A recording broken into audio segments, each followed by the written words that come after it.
नमस्कार दोस्तों, कैसे हैं आप सभी। आप सभी को स्वागत है इन सीरीज कंप्यूटर की कार्य प्रणाली यानी कंप्यूटर की जो क्लासेस चल रही है उस सभी में। आज की जो क्लास होने वाली है वो अपने क्लास नंबर 4 चल रही है।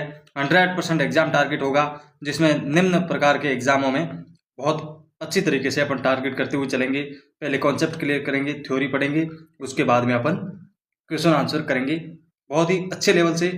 और क्वेश्चन आंसरों में भी अपन PYQ करने वाले हैं, क्योंकि जो आए हुए प्रश्न हैं उनकी व्याख्या सहित अपन डिस्कस करने वाले हैं। चलिए, आप सभी का स्वागत है माइंड मोड स्टडी में। उसी के साथ शुरू करते हैं अपन फटाफट से। आज अपन देखने वाले हैं कंप्यूटर का सिस्टम, समझने वाले हैं। तो सबसे पहले अपन एक देखेंगे, कंप्यूटर एक जो है वो एक तंत्र यानी सिस्टम है और सिस्टम के रूप में कार्य करता है। जो अभिप्राय भौतिक भागों यानी फिजिकल यूनिट्स, इसमें पार्ट जो बटा हुआ है कंप्यूटर का जो भाग है, उनको अलग अलग अपन पार्ट करेंगे और उसको पढ़ते हुए आगे बढ़ेंगे। इसमें देखिए, ये अपने दे दिया है मैंने CPU को खोल के, उसमें सारे के सारे पुर्जों को एक साथ लाके एक ही इमेज के अंदर आपको समझाने का प्रयास करूंगा मैं। तो इसमें आप देख लीजिए, पहले तो आपने यहाँ पर आती है CD और DVD।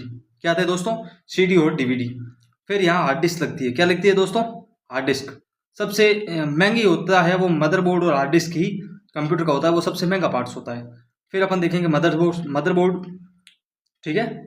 और फिर देखेंगे अपन पावर कार्ड, जो उसके अंदर बैटरी लगती है, जिसको आगे रिफ्यूल करते हैं। अब ये जो जाली होता है वो रिबन केबल होती है। क्या होती है दोस्तों?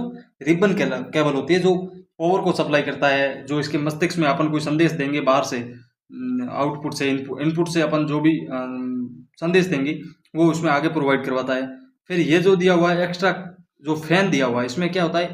पंखा लगा होता है जो गर्मी के एहसास को कम करता है। फिर यहाँ पे लगा होता है वो पावर के लिए सप्लाई होता है। क्या होता है दोस्तों?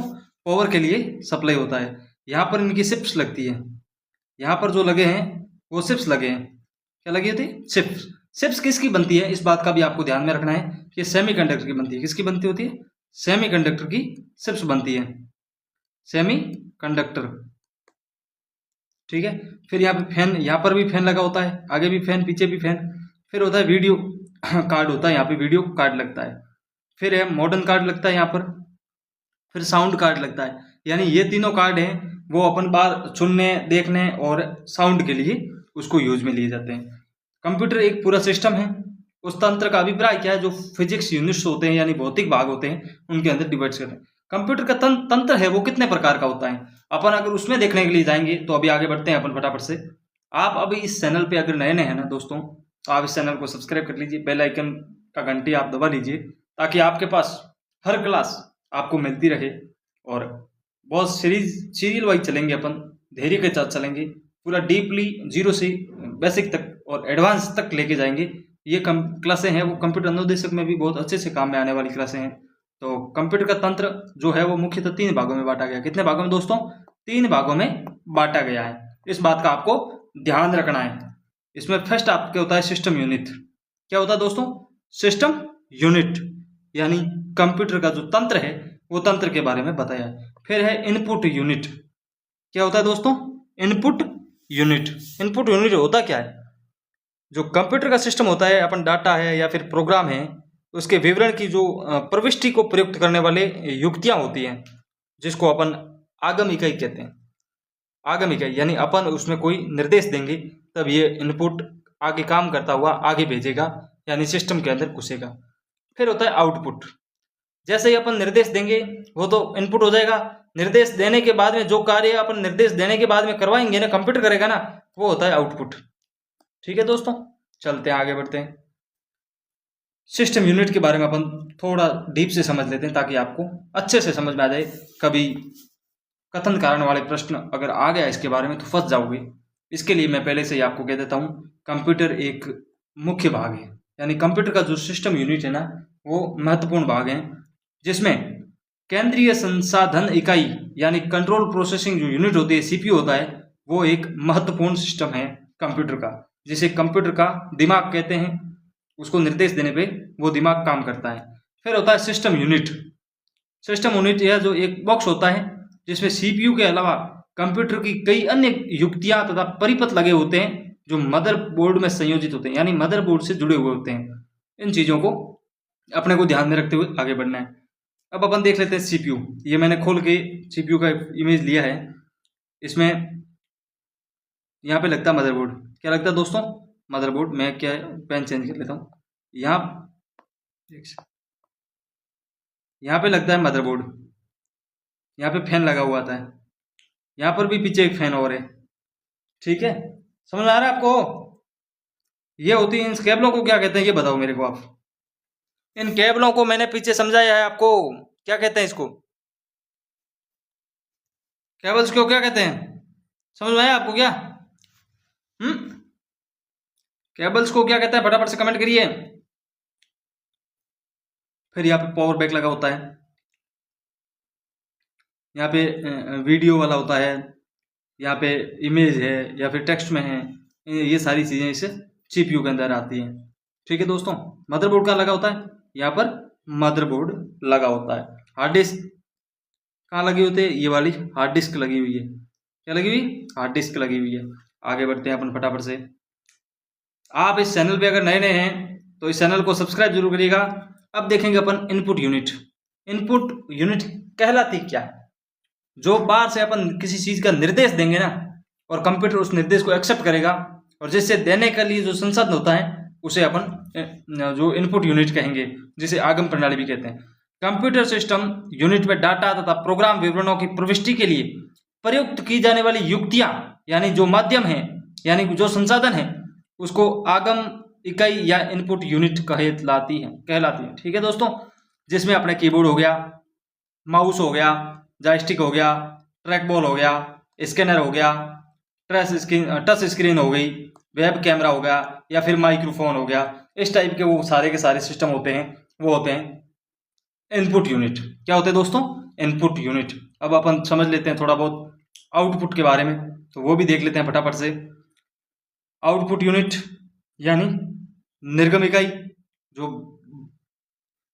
कंप्यूटर सिस्टम यूनिट से प्राप्त निष्कर्षों को लिखने तथा उन निष्कर्षों को मानवीय भाषा में प्रस्तुत करने वाली युक्तियां हैं, जो आउटपुट यूनिट और निर्गम इकाई कहलाती हैं। जैसे ही कि अपन मॉनिटर को निर्देश देंगे किसी चीज के लिए, तो फिर वो मॉनिटर काम करेगा, उसको बोलेंगे आउटपुट, उसका अपने को रिजल्ट मिलेगा। ठीक है, जैसे इनपुट आप एग्जाम देने चले गए, अब उसका सिलेक्शन होना तो आउटपुट ही कहलाएगा ना। इसी तरह मॉनिटर होता है, उसमें प्रिंटर हो गया, स्पीकर हो गया। जैसे कि पीछे मॉनिटर में अपन निर्देश देंगे गाना बजाने के लिए या सॉन्ग अपने स्टार्ट करेंगे, तो वो उस स्पीकर से अपने को सुनाई देगा। इसीलिए आउटपुट अपने को रिजल्ट मिलता है उसका। प्रोजेक्टर है या फिर पेलोटर है, ये क्या होता है? लेमिनेशन मशीन थी। और हेडफोन है, इत्यादि प्रकार के जो होते हैं यूनिट्स, इकाइयाँ होती हैं, वो आउटपुट यूनिट कहलाती है। आगे बढ़ते हैं। आउटपुट 5 प्रकार के होते हैं। कितने प्रकार के होते हैं दोस्तों? आपको सीधा सा प्रश्न पूछा जाएगा कि आउटपुट कितने प्रकार की होती है। आपको विशेष रूप से ध्यान में रखते हुए, जैसे इनपुट है तो भी 5 प्रकार की, आउटपुट है तो भी 5 प्रकार की, यानी ये जो है वो 5 मुख्य प्रकार के होते हैं। इसमें आपने देख लो, पहले तो शुरू कहाँ से होगा? इनपुट डिवाइस से शुरू हो जाते हैं। कहाँ से हो जाते हैं? इनपुट डिवाइस से।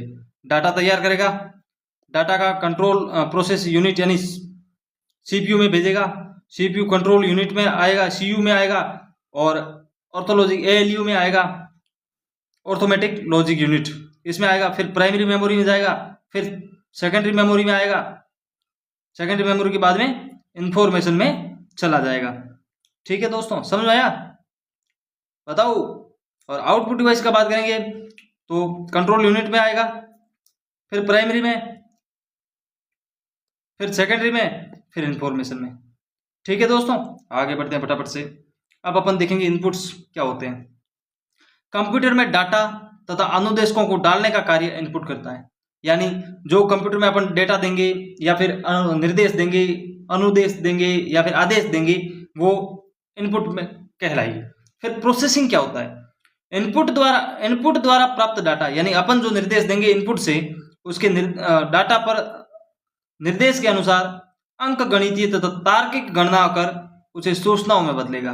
यानी उसमें परफेक्ट में बदल के अपने को वापस वांछित कार्य संपन्न किए जाते हैं प्रोसेसिंग के अनुसार।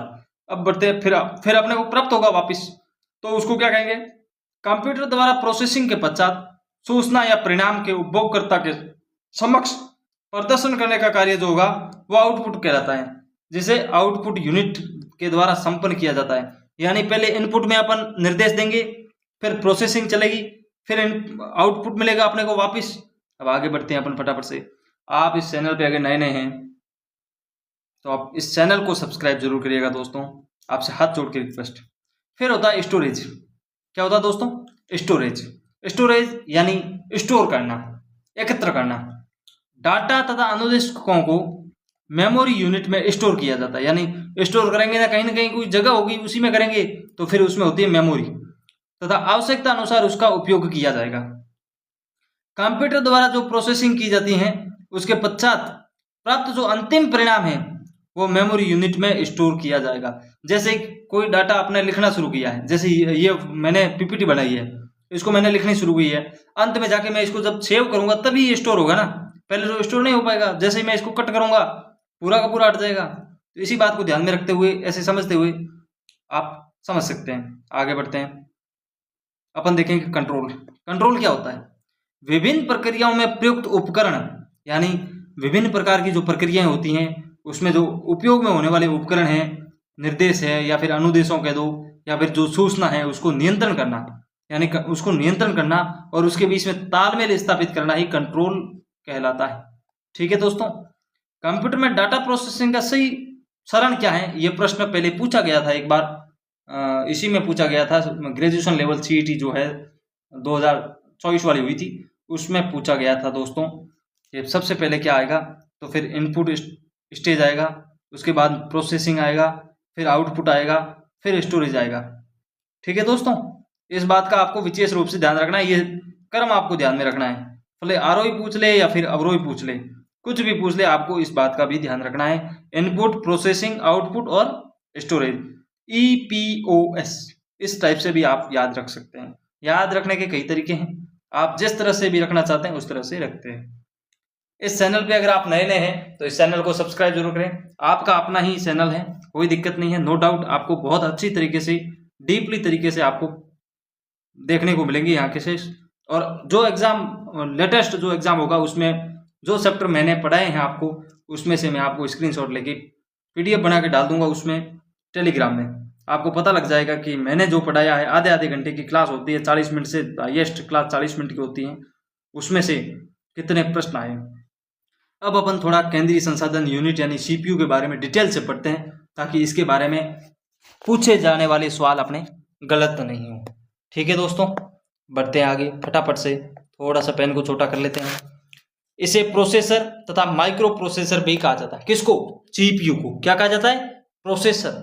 और क्या कहा जाता है? Micro processor. ये इनके उपनाम है, इस बात का ध्यान में रखना। कंप्यूटर का दिमाग भी कहते हैं, मस्तिष्क भी कहते हैं। ये मदरबोर्ड में स्थित होता है। कहाँ होता है स्थित? मदरबोर्ड के अंदर।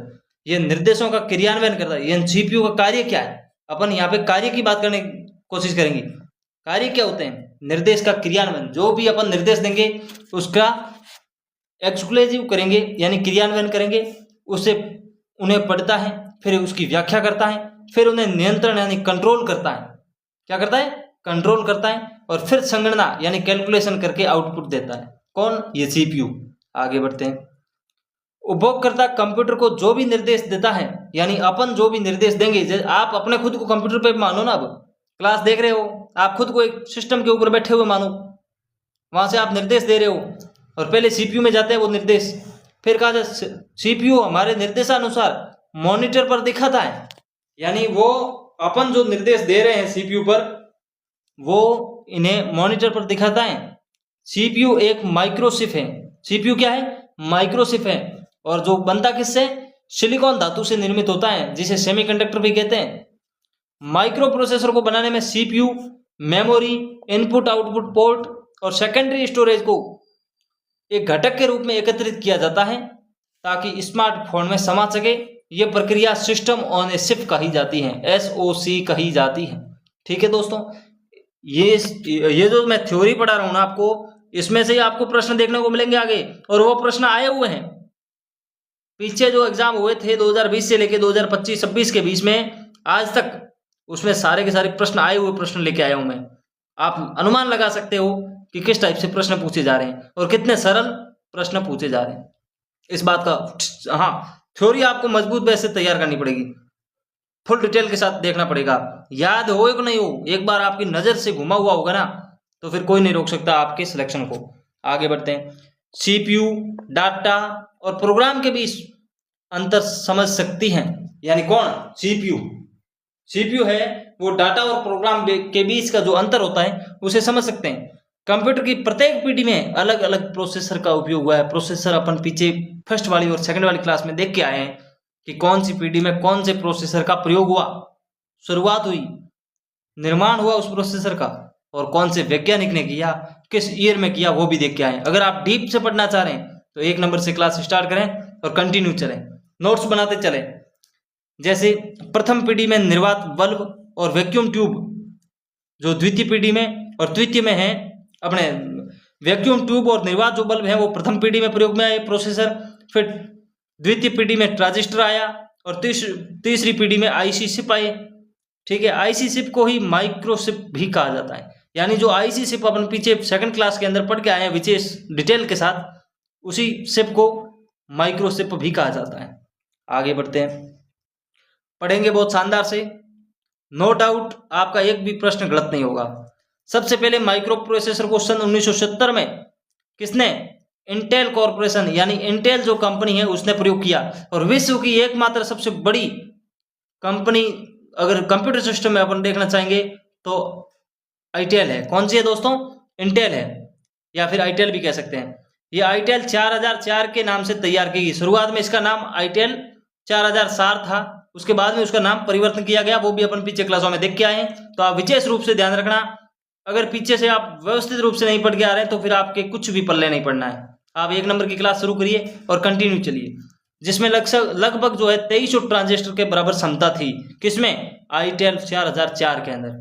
माइक्रो प्रोसेसर को सपटा होने के कारण इसे सिप कहा जाता है, यानी सपटा होता है इसीलिए उसे सिप कहा जाता है। अब अपन देखने वाले हैं फुल डिटेल के साथ व्याख्या कर रहे हैं सीपीयू की, तो फिर थोड़ा सा और डीप में जाएं और इसकी जो संपादित किए जाने वाले होते हैं ना वो कार्य देख लेते हैं। कार्य कितने हैं? 4। कितने प्रकार के होते हैं? 4। सीपीयू द्वारा संपादित किए जाने वाले कार्य मुख्य रूप से 4 प्रकार के होते हैं। इस बात का भी आपको विशेष रूप से ध्यान रखना है, क्योंकि 100% एग्जाम के अंदर पूछा जाएगा कि सीपीयू से संपादित किए जाने वाले मुख्य प्रकार कितने हैं, तो फिर 4 है। कौन कौन से हैं? 1 नंबर आप फ्रेश देख लो, फिर डिकोडिंग देख लो, क्या होता है दोस्तों? डिकोडिंग देख लो। तीसरा अगर आपको पूछ लिया जाए, इसी स्लाइड पे लिख देता हूं मैं, ये होता है एग्जूटी। कौन होता है दोस्तों? एग्जूटी। और फोर्थ का होता है वो राइट बैक होता है। क्या होता है दोस्तों? Right back. आगे इसके बारे में फ्रेश के बारे में पढ़ते हैं, फैक्ट्स के बारे में पढ़ते हैं। इनपुट किए गए डेटा को सीयू से एएलयू के पास ट्रांसफर किया जाता है, यानी जो कंट्रोल यूनिट है वो ऑर्थो जो है लेजिस्लेटिव यूनिट उसके पास ट्रांसफर करता है। उसे प्रक्रिया को फेसिंग कहा जाता है। क्या जाता है? फेसिंग का। अर्थात सीपीयू द्वारा मेन मेमोरी से डाटा को प्रोसेसिंग के लिए फटैस किया जाता है। ठीक है दोस्तों, आगे बढ़। फटैस समझ में आ गया आपको, या फैट्स कह सकते हैं। डिकोडिंग, किसी भी तरह के बिखरे हुए शब्दों को कोड के साथ जोड़कर उसमें से एक अर्थ निकालने की प्रक्रिया को डिकोडिंग कहा जाता है। यानी अपन भिन्न भिन्न प्रकार के शब्द डाल दोगे अंदर, फिर उसको वो ऑटोमेटिक प्रोसेस करके मिलान कर लेगा और एक व्यवस्थित शब्द का रूप निर्माण कर लेगा, उसे अपन डिकोडिंग कहेंगे। आगे बढ़ते हैं। एग्जीक्यूट, सीपीयू कंट्रोल यूनिट द्वारा दिए गए निर्देश के आधार पर विभिन्न प्रक्रियाओं की गणना करता है। यानी जो सीपीयू होता है वो कंट्रोल यूनिट के द्वारा निर्देश दिए जाते हैं, उनके अनुसार विभिन्न प्रकार की जो गणनाएं हैं उनको एकत्र करता है, जिसे एग्जीक्यूट कहते हैं। आगे बढ़ते हैं। राइट बैक, क्या होता है? राइट बैक, प्रोसेसर द्वारा प्रदान किए गए इंफॉर्मेशन, यानी जो सूचना प्रोसेसर इस अपने सूचना मेमोरी को देगा और मेमोरी में स्टोरेज की जो प्रक्रिया होती है उसे राइट बैक कहते हैं। क्या कहते हैं? किसको कहते हैं? जो मेमोरी में जो सूचनाएं मिलती हैं उसको मेमोरी में स्टोर करना ही राइट बैक कहा जाता है। आगे बढ़ते हैं फटाफट से। समझ में आ रहा है आपको? क्लॉक स्पीड क्या होती है उसके बारे में समझते हैं अपन। एक प्रोसेसर होता है, 1 सेकंड में कितने ऑपरेशन प्लेटफॉर्म करता मतलब परफॉर्म करता है, वो प्रोसेस को क्लॉक स्पीड कहलाती है। जो क्लॉक स्पीड है वो क्या कहलाती है, जो प्रोसेसर होता है उसको 1 सेकंड में कितने ऑपरेशन जो परफॉर्म करता है वो प्रोसेसर को क्लॉक स्पीड कहलाती है। इसके बारे में थोड़ा विशेष रूप से अपन देखना चाहेंगे। तो पर्सनल जो कंप्यूटर होता है उसकी स्पीड क्या होगी, GS2 क्या होती है, GS2 में नापते हैं। जो पर्सनल कंप्यूटर की स्पीड होती है वो GS2 में मापते हैं, यानी स्पीड नापने का तरीका है। मिनी और मेन फ्रेम की जो स्पीड होगी MIPS से मापते हैं। किससे मापते हैं, MIPS से। सुपर कंप्यूटर होगा उसकी स्पीड किससे मापते हैं, फ्लॉप्स से मापते हैं। किससे, FLOPS, फ्लॉप्स से अपन सुपर कंप्यूटर की स्पीड नाप सकते हैं। अब आपको मैं एक बात बता, बहुत ही इंपॉर्टेंट ये स्लाइड होने वाली है, बहुत ही इंपॉर्टेंट ये स्लाइड होने वाली है। 100% ये छपेगा पेपर के अंदर इन तीनों के बारे में। निम्न में से कौन सा गलत है कौन सा सही है कथन कारण में पूछा जाएगा। तो आपको 100% याद रखना है दोस्तों कि पर्सनल कंप्यूटर की जो स्पीड होती है वो GS2 के अंदर नापन किया जाता है। मिनी या फिर मेन फ्रेम की है MIPS के अनुसार मानते हैं, और सुपर कंप्यूटर की स्पीड है वो फ्लॉप्स से मापते हैं। इस चीज़ को नोट कर लेना, याद कर लेना, बहुत काम आएगी ये चीज़। आगे बढ़ते हैं।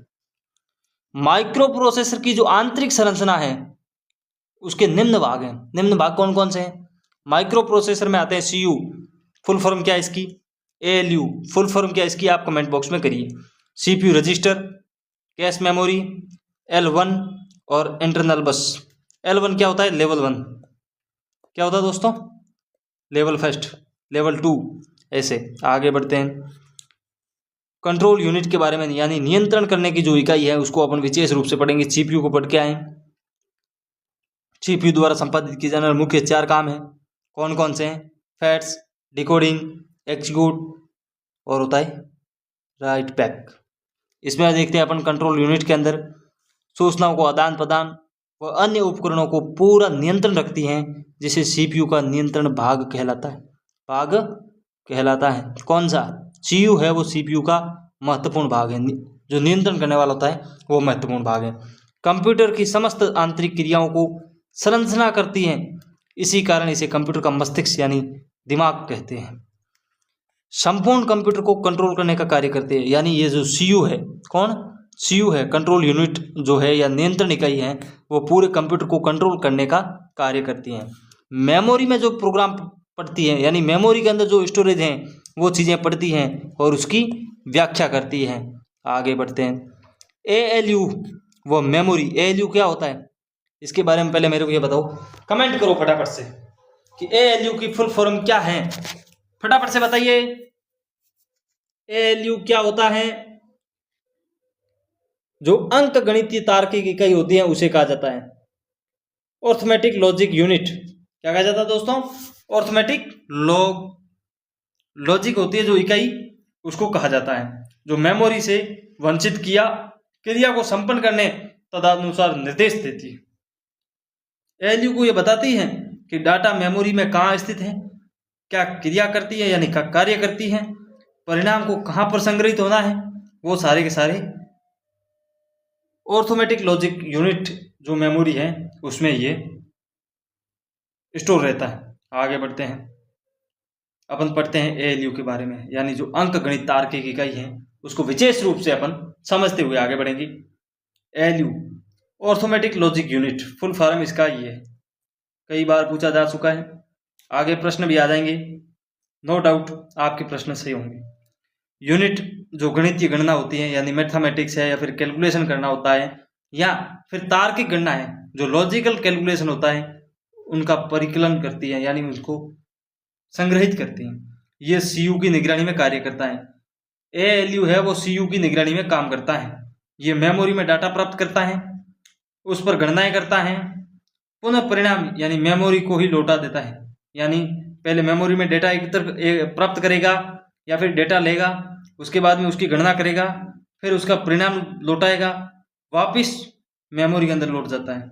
इस कार्य करने की गति बहुत तीव्र होती है, बहुत स्पीड होती है। आप जैसे 5 × 5 करेंगे उसमें उत्तर तो उसने पहले ही जांच लिया था, फिर प्रदर्शित होगा आपके सामने। इस बात का भी आपको ध्यान रखना है। यह लगभग 10 लाख गणनाएं प्रति सेकंड की गति से करता है। आप देख लो इसकी स्पीड आपकी है, बताइए आपकी कितनी स्पीड है? 50-60 बाइक की सिस्टम पे बैठते हो? टाइपिंग आती है आपको? टाइपिंग आती है? बहुत इंपॉर्टेंट, तो इंपॉर्टेंट होती है टाइपिंग। आती है क्या आपको? फटाफट से बताइए, बताओ बताओ बताओ।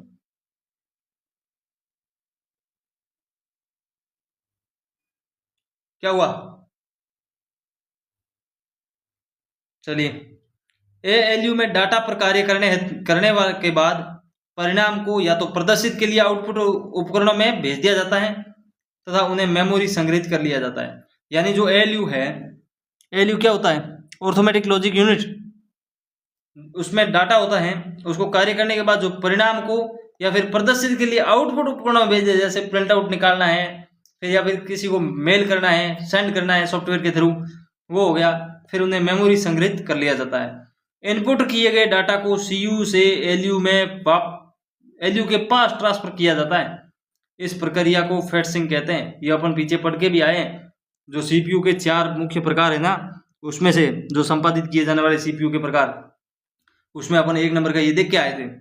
जो इनपुट अपन निर्देश देंगे, कोई डेटा अपन कंप्यूटर को देना चाहेंगे, तो पहले किसके पास जाएगा? कंट्रोल यूनिट के पास। उसके बाद कहाँ जाएगा? ऑर्थोमेटिक लॉजिक यूनिट के पास, फिर ट्रांसफर किया जाता है। इस प्रक्रिया को क्या कहते हैं? फेटसिंग प्रक्रिया कहते हैं। चलिए, आज के लिए इतना ही, मिलते हैं कल वाली क्लास में। आज का थ्योरी का बेस जो अपना क्लास चल रही है, वो थ्योरी की क्लास आधे पार्ट टॉपिक की हुई है, आधे की कल लेने के बाद में अपन इसके PYQ करेंगे। Thank you. इस चैनल से जुड़ने के लिए आपका तहे दिल से आभार, धन्यवाद। जय हिंद।